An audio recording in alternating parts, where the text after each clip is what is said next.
I want you to take a second and think about the last time you were sitting in a dentist's waiting room. You're staring at a poster of a gingivitis-riddled gum line, clutching a lukewarm magazine, and mentally preparing for the high-pitched whine of a drill. We've been conditioned to think of dental health as this fragile, high-maintenance system that requires electric brushes, fluoride rinses, and a specialized professional to keep our mouths from literally falling apart. Now, imagine a Homo sapiens from 30,000 years ago. No toothbrush, no floss, no minty fresh mouthwash. Based on everything we've been told about cavemen in movies, you probably picture a grunting creature with 3 yellowed stumps for teeth and breath that could peel paint. But here is the thing that will absolutely dismantle your understanding of human health. When physical anthropologists look at the skeletal remains of Paleolithic hunter-gatherers, they don't find a horror show.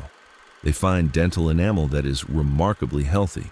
These were people with high bone density and minimal evidence of the chronic metabolic decay that defines the modern world. So, here is the question that should make you look at your toothbrush with a bit of suspicion. How did they do it? How did ancient humans keep their teeth from rotting into oblivion without a single tube of crest? The answer isn't that they were superhuman or that they had some secret prehistoric toothpaste. The answer is that they were living in an invisible agreement with their environment, an agreement that we broke the moment we invented the grocery store. Let's go. To understand why ancient teeth didn't rot, we first have to look at what they weren't eating. Modern dental decay is driven by one specific high-octane fuel, refined sugar. In the modern world, we are surrounded by bliss point foods, engineered combinations of salt, fat, and carbs designed to bypass our satiety signals. But in the Paleolithic, that technology didn't exist. There was no such thing as Tuesday is pasta night or grabbing a bag of chips because you're bored. Ancient humans ate what the world gave them: tubers, roots, fruit in season, lean game meat, and a surprising amount of insects. None of these foods were soft. None of them were refined. When anthropologists examine ancient teeth, they see microwear, microscopic scratches and pits. These people were doing an enormous amount of mechanical processing just to get through lunch. Raw meat is tough. It requires significantly more chewing force and time to break down than the cooked, softened food we eat today. This leads us to the first aha moment. The food itself was the toothbrush. Because their diet was so coarse and fibrous, every meal was essentially a deep cleaning session.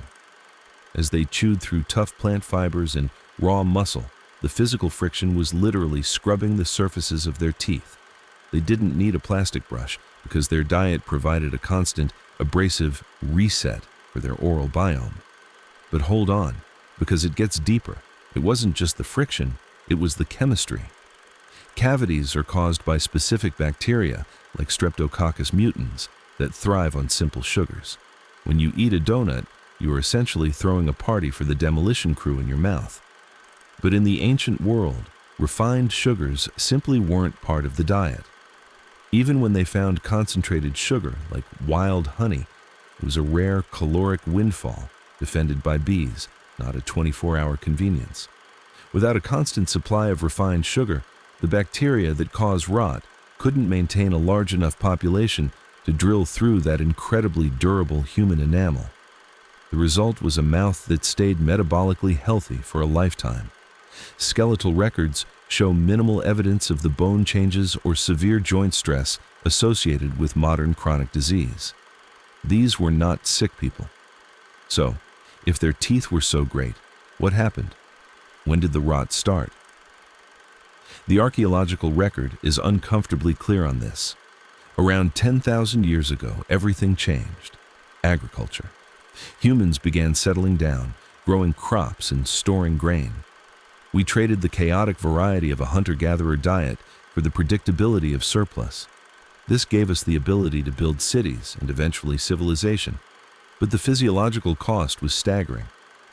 Almost immediately after the transition to agriculture, the skeletal record shifts. Average height drops, bone density decreases, and for the first time in human history, cavities appear with suddenly high frequency.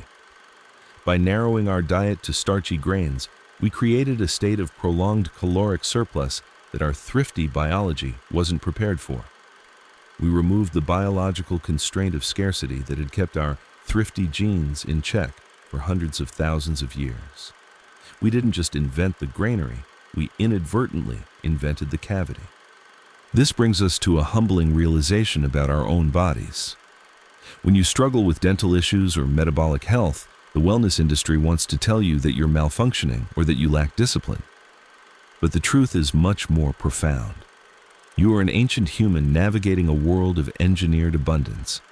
You carry the same metabolic architecture and the same thrifty biology as an ancestor who lived 50,000 years ago. That ancestor wasn't lean or healthy because they were prehistoric athletes with superior willpower. They were lean because the environment physically wouldn't allow their bodies to succeed at storing too much. And they were healthy because the environment wouldn't allow their teeth to rot. Scarcity was the default setting, and it acted as a periodic corrective for their entire system. Today, we live in a bliss point world where the calorie math has shifted entirely to the intake side. We have the same 300,000-year-old software, but we're running it on completely different inputs, and it's struggling to process the result. So, the next time you're brushing your teeth, don't feel like you're fighting a losing battle against your own biology. You're not broken. You're just a survival machine optimized for a world of raw meat, fibrous tubers, and absolute scarcity, trying to make sense of a world made of refined flour and high fructose corn syrup. Your body isn't malfunctioning. It's remembering a time when the world was much harder, but in some very specific ways, much cleaner. We traded the coarse, abrasive, rot-free life of our ancestors for the comfort of the modern world, for antibiotics, running water, and cheese in convenient slices. And honestly, most of us would make that trade again. But it's worth remembering that the invisible agreement our ancestors had with the wild wasn't a choice. It was just the reality of being human.